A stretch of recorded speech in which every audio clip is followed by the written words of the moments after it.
Meron nga akong pinuntahang NMAX version 2 dito sa Napindan, Taguig. Ang problema ng motor, bigla na lang mamamatay ang makina, lalo na kapag magmiminor pagkatapos ng silinyador. Noong napanood ni Sir yung aking pag-aayos, agad niya akong kinontak na kung pwede siyang magpa-home service. Pagdating ko, sinilip ko yung dashboard ng motor. Wala naman akong nakitang check engine. Pero noong ginamitan ko ito ng diagnostic tool, wala akong nakitang trouble code sa current. At nung paglipat ko sa history, dito nga may nakita ako. The main injector open or short. Pangalawa, engine starting difficult. Tapos yung pangatlo, part ng battery. Pagsilip ko sa parameters ng mga sensor, may nakita akong hindi normal sa part ng TPS at IAC. Dahil dito nagkaroon tayo ng tamang idea kung anong parts ng motor ang dapat ayusin at palitan kung kinakailangan. Una ko nga kinalas itong cable na nakakonect sa throttle. Pagkatapos itong fuel injector kung gumagana at tama ang buga. Dito naman sa hose papuntang injector, sinilip ko kung malakas yung pressure. At sa aking assessment, hindi naman ito mahina. May tamang tools nga para dito. Pero sa ngayon, nag-iipon pa lang ako. Ay siya, pagkatapos, kinalas ko yung throttle body. Sa pagkakataon na ito, tinanggal ko muna itong IEC sensor. Napansin ko nga na marumi na rin ito. Ganon din itong TPS sensor. Pinaghiwalay ko nga yung manifold at throttle para silipin kung mayroong clearance itong valve para malaman kung may singaw, itapat mo lang sa sinag ng araw. Inalis ko muna yung gasket sa pagitan ng manifold at throttle body. Saka nilinis yung kabilang bahagi ng butterfly. Sa housing ng IAC sensor, dapat malinis din, lalo na yung maliit na lagusan para sa hangin, para magkaroon ng idle. So ayun na nga, pagkatapos, pinunasan ko ito ng malinis na tissue para tanggal talaga yung mga natitirang dumi. Sinunod ko naman itong manifold. Kitang-kita nyo naman yung nagbabagsakan na carbon deposit. Pagkatapos, itong valve ng ISC. Isinama ko rin sa paglilinis itong sensor, pero doon lang sa part ng needle. At pinakahuli, yung spring ng ISC. Malaki ang kinalaman ng sensor na to kung bakit nagkaroon ito ng history, engine starting difficult. Kaya dapat laging malinis to. Sa TPS, pinadaanan ko lang ng malinis na tissue. Habang ako ay gumagawa sa motor, si Sir naman nagtatayo ng maliit na tolda. Pagkatapos ko malinis, una kong binalik itong TPS dito sa throttle body. So ayun na nga, pagkatapos kinabit ko naman ito sa head ng makina at higpitan itong dalawang tornilyo. Bago ko palitan itong fuel injector, tinanong ko muna si Sir kasi nagkaroon nga ito ng history, open or short circuit. Saka ko naman ito nilagay dito sa hose galing fuel pump. Ang pinaka-objective kung bakit hindi ko kinabit itong IAC sensor sa throttle body para alamin kung hindi ba wiggle itong needle. Pero habang tinetesting ko nga positive, sabi ni Sir ibalik na lang kasi wala pa ito sa budget. Nabengkong itong sensor na to dahil kumalas ito sa throttle. Buti na lang yung mga parts hindi nahulog. Hindi lang siguro nahigpitan ng unang gumawa. So ayun na nga, pagkatapos nag-physical check up ako dito sa injector kung nag-i-spray ba ng gasolina. Saka ko naman siya sinalpak sa manifold. Pagkatapos kinabit ko na nga itong cable dito sa throttle body. Dinamay ko na nga rin sa paglilinis itong dalawang sensor harap at likod para nga sulit yung aking home service. Para maging accurate yung aking calibration, sinasabayan ko nga ito ng diagnostic tool. So ayan, pagkatapos dun sa throttle body, dito naman ako sa tangke para palitan itong fuel filter. Syempre, request din ito ni Sir. Sa pagkakalas nitong fuel pump, madali lang naman. Sa fuel assembly, meron niyang kumakapit na mga dumi, lalo na yung pinag-alisan ng gasket. Sobrang kakapal nga ng mga kalawang dyan, kaya kailangan talaga linisin. Sa pagkakabit ng fuel filter, hindi naman kayo malilito dahil sasabit yan kung baliktad ang pagkakabit. Pagdating naman sa gasket, may guide nga ito. Sa pagbabalik ng fuel pump assembly sa tangke, itapat lang yung guide sa 4 na butas para sa tornilyo. At yun na nga, huwag kalimutang higpitan ang mga ito. Sa ngayon, kinakabit ko naman itong tangke dito sa motor. Sa ilalim naman, binalik yung 3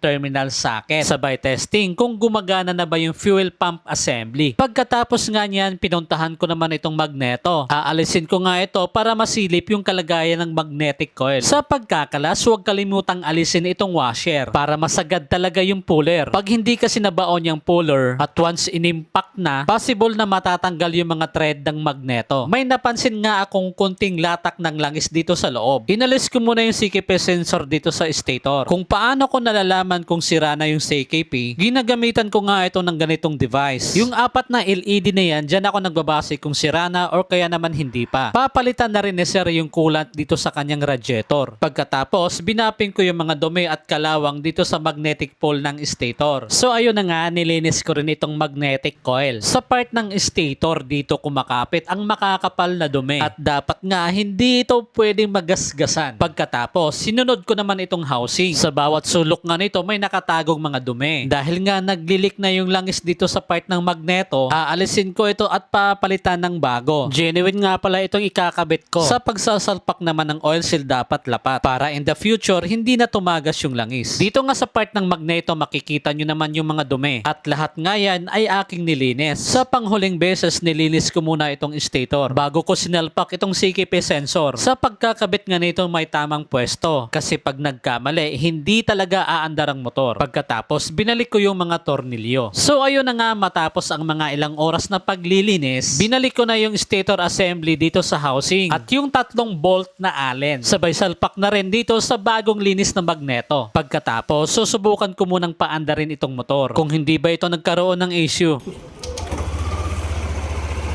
Mandar.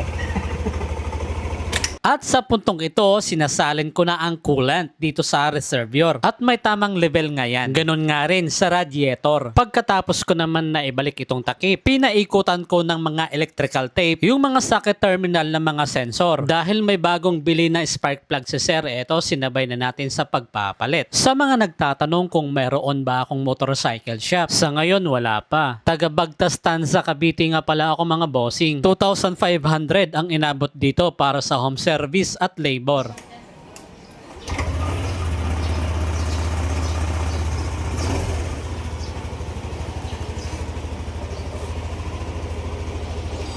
Hindi meron to, sir.